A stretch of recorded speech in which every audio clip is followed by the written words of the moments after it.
Friday morning musings, I want to talk a little bit more about the dynamics between men and women who are wanting a polarized experience in their relationship.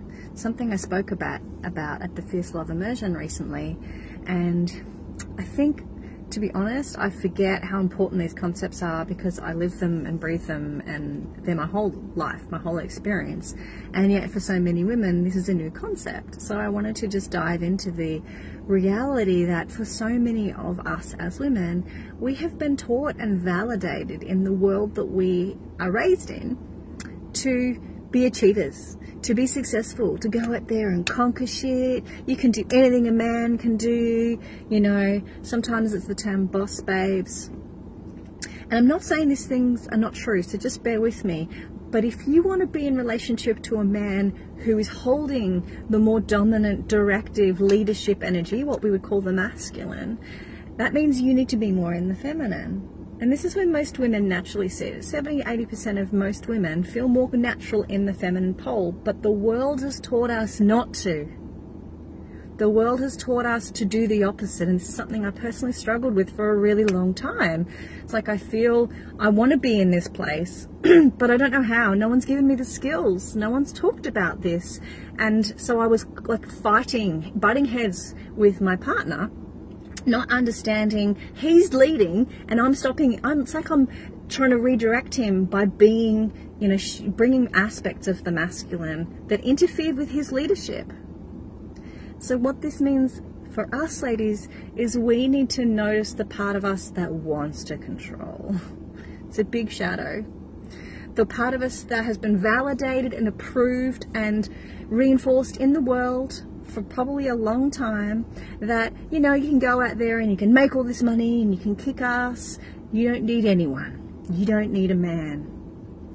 And this is triggering, you know, content, because I'm not saying that you do need a man, but I'm saying if you want him to want to fuck you like a goddess, you need to show up like a goddess, not like a man, not like a dude, not like a colleague or a business partner who you can talk through all the logical shit with.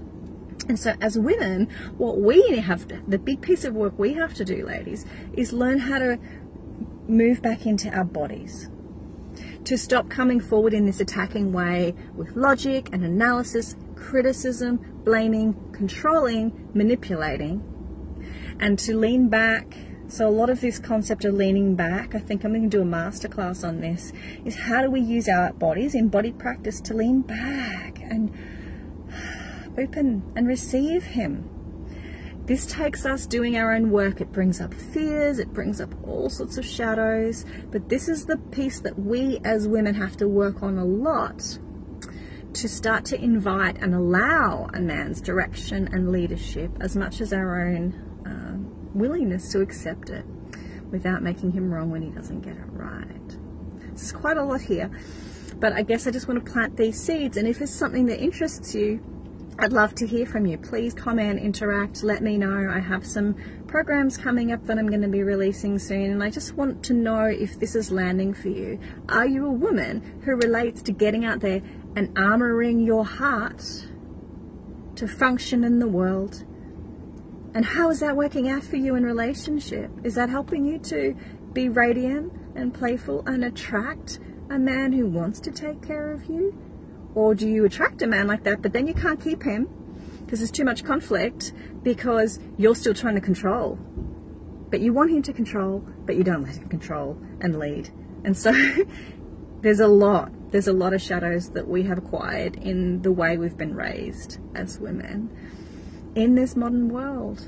And if this triggers you, that's okay.